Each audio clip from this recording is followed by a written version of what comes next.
Salawat teriring salam juga tidak lupa kita haturkan kehadiran junjungan kita Nabi Allah Muhammad Sallallahu Alaihi Wasallam, keluarganya, para sahabatnya, dan seluruh pengikutnya.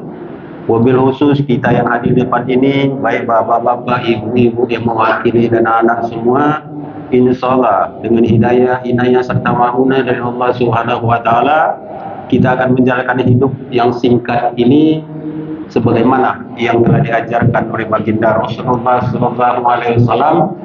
Insya Allah hidup kita akan bahagia di dunia dan juga lebih bahagia lagi di yaumil akhir. Amin ya rabbal alamin. Bapak Ibu yang saya hormati, kalau kumpul di sini berarti ada dua komunitasnya. Pertama yang diasuh, yang kedua yang mengasuh, kan gitu ya. Yang mengasuh tentunya Yayasan Al-Iman dengan anggota-anggota yang telah ditunjuk.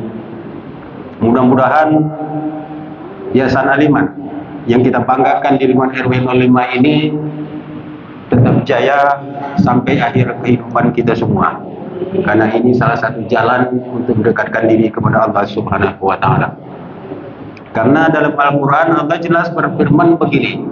Ada surat Al-Qasas ayat 77. Nanti belajar baca ya. Allah berfirman begini. A'udzubillahi minasyaitonirrajim. Bismillahirrahmanirrahim. Wabtaghi bima atakallahu darajal akhirah wala tansa nasibaka minad dunya wa ahsin kama ahsanallahu ilaika. Artinya, kalian bangunlah kampung kalian di akhirat sono dengan apa-apa yang diberikan Allah di atas dunia ini. Ya, semua. Jadi kehidupan kita, nyawa kita, kesempatan kita di dunia ini sebenarnya untuk membangun kampung kita di akhirat. Karena kampung akhirat itu abadi, nggak akan pernah berakhir. Tapi di dunia ini akan berakhir. Tapi dengan catatan, kata Allah, nggak boleh kalian melupakan untuk kehidupan kalian di dunia. Kan gitu ya. Bangun kampung akhirat, tapi jangan lupakan kebutuhan dan kepentingan Anda di dunia. Wa asin kama ahsanallahu ilaika, dan berbuat baiklah kepada seluruh manusia, siapapun dia, sebagaimana Allah telah berbuat baik kepada kalian.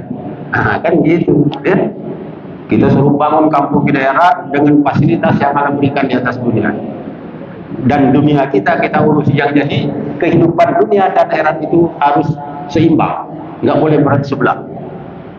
Anak-anak, kalau kereta api jalan relnya satu bisa jalan nggak?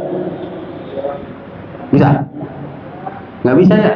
Ya akhirat itu harus dua, kan gitu kan? Harus seimbang. Nah, itulah kehidupan dunia. Akhirat dan dunia itu diimbangin. Akhirat, tapi dengan catatan kalau ingin kampung akhirat berarti dunianya harus dunia yang benar, kan gitu ya. Kalau dunia yang nggak benar, kampung akhiratnya nggak jadi. Ya, cari dunia itu sebanyak-banyak mungkin, tapi yang diridhoi oleh Allah Subhanahu Wa Taala.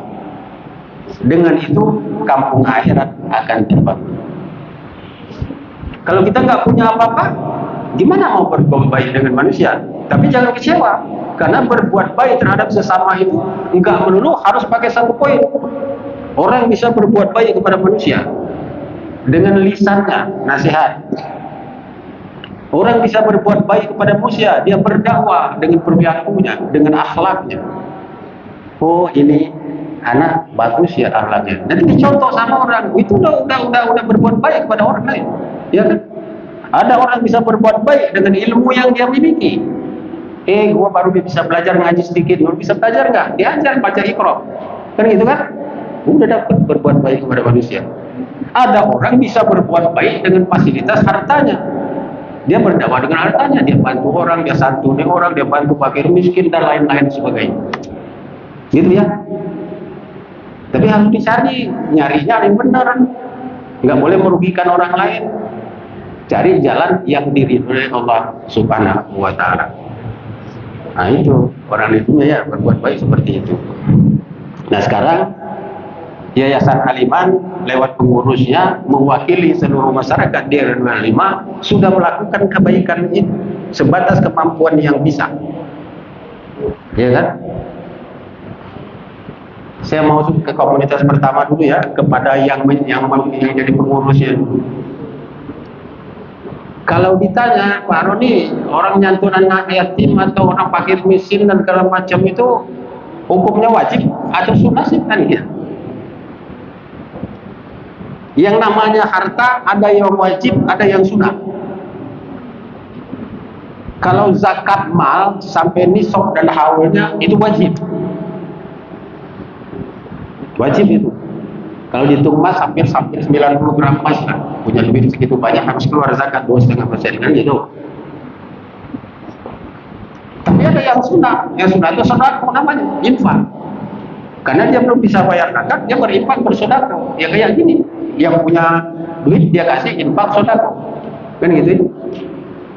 Jadi semua orang bisa melakukan kebaikan, nggak nunggu harus kaya dulu. Nanti kalau ada juga orang yang banyak duitnya nggak bayar zakat juga, sama itu wajib. Nilainya mana lebih bagus Pak kira-kira? Yang wajib sama yang nggak wajib? Ya kalau bicara yang wajib itu kan namanya menggugurkan kewajiban. Tapi untuk menggapai ridho Allah itu harus diperbanyak yang sunnah. Angin contoh, ibu bapak saya kan sholat setiap hari 5 waktu. Itu banyak menggugurkan kewajiban. Wah, belum ada apa-apanya dalam pandangan Allah Subhanahu wa Ta'ala.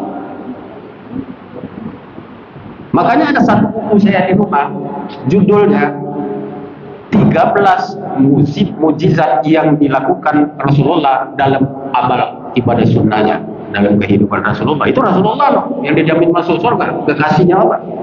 Bagaimana dengan kita? Jadi yang sunnah itu lebih penting untuk menutupi yang wajib itu sendiri. Lah kalau cuma wajib saja sholat 5 kali mau udah tidur aja. Jadi waktu yang 24 jam mau ngapain?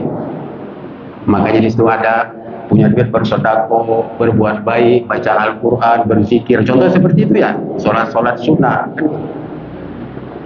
Nah, jadi kalau nyantun anak yatim, ini kan catur anak yatim nama judulnya kan, itu hukumnya fardu kifayah.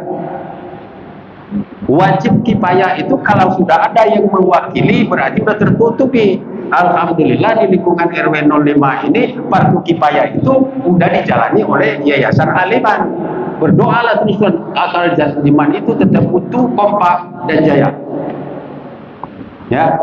Nah, jadi kalau orang RW 05 ingin nyantun anak yatim nggak usah pribadi, ya udah lewat yayasan aja karena udah diwakili oleh yayasan perjalanan itu. Ya. Nah, itu. Terus kira-kira orang nyantun jadi donatur kayak gini dari pengurus kayak gini dapat apa aja? Itu pertanyaannya kan. Yang pertama, untuk nambah semangat motivasi kita semua, yang pertama orang bersedekah itu khususnya penyantunan seperti ini akan dekat sama Rasulullah. Akan dekat sama Rasulullah. Kalau hadisnya kan udah familiar itu, mungkin sering udah disampaikan para ustadz kalau ceramah kan. Apa hadisnya kata Allah? Wa kafilul yatimi bil jannah. Orang-orang yang mengurus anak yatim itu akan bersamaku, kata Rasulullah. Ya kan? Sambungan hadisnya hakaza as-sara bis-sabaqati wal quwwati wa farrija bainahuma. Kata Rasulullah, orang yang ngurus anak yatim itu akan bersamaku di surga. Saling dekat kita Rasulullah. Rasulullah angkat 2 jarinya kayak begini katanya.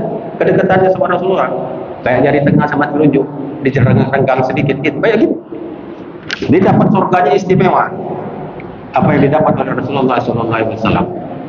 Tapi dengan catatan, kalau udah begitu, udah dikasih amanah dan gini, nggak boleh ria, nggak boleh sombong, nggak boleh merasa paling benar sendiri, nggak merasa paling hebat, nggak laku juga, nggak dapat apa-apa. Kan? Itu harus hati-hati. Ya pengurus, ya masyarakat semua. Tadi pagi belum ngaji sama Pak Hidayatullah, beliau katakan kalau tangan kanan ngasih, tangan kiri nggak boleh tahu kan gitu. Karena ada hal yang perlu kita sembunyikan dalam kehidupan ini. Satu amal kita, kalau yang nggak dilihat orang nggak bisa cerita sama orang. Kalau kita kita sholat berjamaah masjid pasti dilihat orang. Kalau kita datang taklim pasti dilihat orang. Tapi yang nggak bisa dilihat orang, nggak perlu cerita sama orang. Itu ibadah namanya. Saya setiap malam mau sholat tahajud, sholat gini. Ngapain cerita sama orang? Udah sama Allah sendiri di kamar kan gitu. Kecuali adalah hal yang memang perlu dikasih sama orang untuk kebaikan bersama, tapi bukan unsurnya untuk ria, untuk pamer, kan gitu ya. Mudah-mudahan seperti itu ya. Nanti pertama pelaksana seperti Yayasan Al-Iman, masyarakat dan semua anggotanya akan dekat sama Rasulullah seperti jari tengah sama telunjuk di surganya Allah Subhanahu wa taala. Amin ya rabbal alamin. Yang kedua, orang yang melakukan kebaikan seperti ini katanya terbebas dari siksa api neraka. Kan begitu? Ya mudah-mudahan kalau kita lakukan dengan sebuah keikhlasan, kita akan dibebaskan dari api neraka oleh Allah Subhanahu wa taala. Ya kan gitu kan? Kata Rasulullah dalam hadisnya, demi yang mengutusku dengan hak, Allah Subhanahu wa taala tidak akan menyiksa pada hari kiamat nanti orang-orang yang menyayangi anak yatim, lemah lembut, mengurusnya dengan tidak penuh kekerasan, dengan penuh kasih sayang, terbebas dari api neraka di yaumil akhir nanti. Hadis riwayat Tabrani dari Abu Hurairah. Enak kan? Kalau udah masuk surga. Kalau masuk surga belum tentu nggak masuk neraka, kan gitu. Tapi sekarang udah masuk surga, nggak masuk neraka, udah pasti masuk surganya, kan begitu. Kalau orang masuk surga aja belum tentu nggak lewat neraka, kan gitu. Tapi kalau ini hadisnya mengatakan bahwa dia dibebaskan dari api neraka, kan gitu. Udah dekat sama Rasulullah, masuk surga, bebas dari api neraka. Nah cuman ini Bapak yang saya hormati ya, para pengurus dan kita juga sebagai masyarakat, katanya begini, dijamin masuk surga orang-orang yang memelihara anak yatim di antara umat muslim, memberi mereka makan dan minum, pasti Allah masukkan ke dalam surga, pasti Allah masukkan ke dalam surga.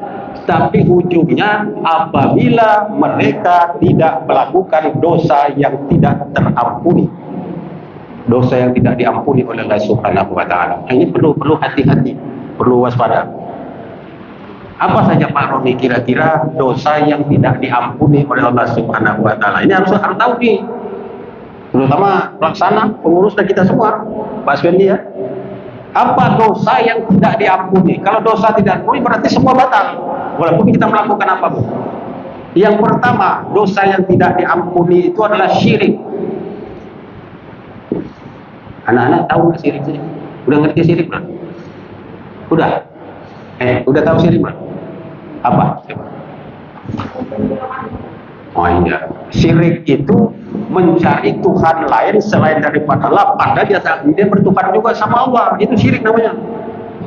Ya kan?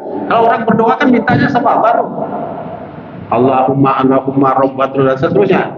Tapi di luar itu nanti dia pergi tempat lain tuh, minta ke kuburan kali, minta sama keramat-keramat, minta sempat yang dibilang begini dan begitu. Nah itu syirik namanya. Nah, orang kaya begitu tidak diampuni Allah Subhanahu wa taala. Dalam surat An-Nisa ayat 48 kan jelas. Allah tidak akan mengampuni dosa syirik, tapi Allah akan mengampuni selain dosa syirik bagi yang Allah kehendaki.